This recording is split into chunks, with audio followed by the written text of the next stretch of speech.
Hello again, my name's Gabe Zona. Just read a rather interesting article. I'm going to attach the link, you won't have to look for it. Washington Times. Title: Obama hopes to transfer dozens from Gitmo within 6 months, official says. Well, I don't see where the hopes comes into it. No, Obama will continue to transfer Gitmo detainees. And when he gets it down to, I believe, around 100, well, then he'll close it and he'll bring them to the United States in some of our maximum prison lockups. We don't have enough problem there with folks becoming Muslims, huh? Yeah. Next to the mosques that are scattered throughout the United States, the prisons grow the most radical Muslims. But that's a different story. Now, what's interesting is the article goes on to say that Obama plans to release another 5 real shortly.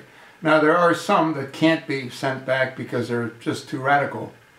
And in some cases, the countries that they're originated from won't take them back, but other countries will. We've already seen that happen.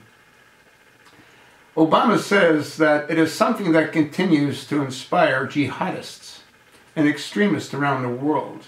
The fact that these folks are being held, it is contrary to our values and is widely expensive.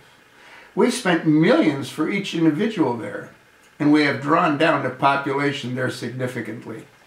Well, let me ask you a question. There's talk that the chosen one, Barack Hussein Obama, gave $5 billion to Al-Qaeda for the release of Bowie Bergdahl. Now, that hasn't been substantiated, but that's what's going around. And he also gave those 5 radical extremist nut jobs that we know were transferred. Now, so if we can afford $5 billion, you don't think we can afford a couple of $100 million to keep these guys where they belong? I mean, I'm just curious. So, I mean, he's got all kinds of money to throw around for his pet projects, like bringing illegals into the country. Yeah, giving him social services.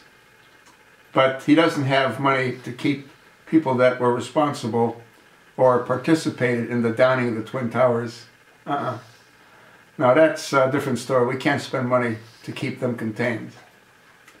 Now, there's, I think, about 132 that are deemed to be contained at Guantanamo. Now, 64 have been determined to be eligible for transfer. You know, you have to ask yourself a question. Who determines that? A tribunal of who? Democrats? Yeah. So 54 are going to be released real soon, I'm sure. And then he'll get it down to the number that he needs to shut it down. I have no doubt that if this jackass is allowed to stay in power, Guantanamo will cease to exist. And a number of these highly dangerous, radical, extremist Muslims will help to grow additional Muslims in our federal lockups. But hey, what the heck, huh? The biggest Muslim is at 1600 Pennsylvania Avenue, and no one seems to be willing to stop him. I'm going to attach this link. I've given you some of the highlights. Take a look at it. Let me know what you think. I sort of told you what I think.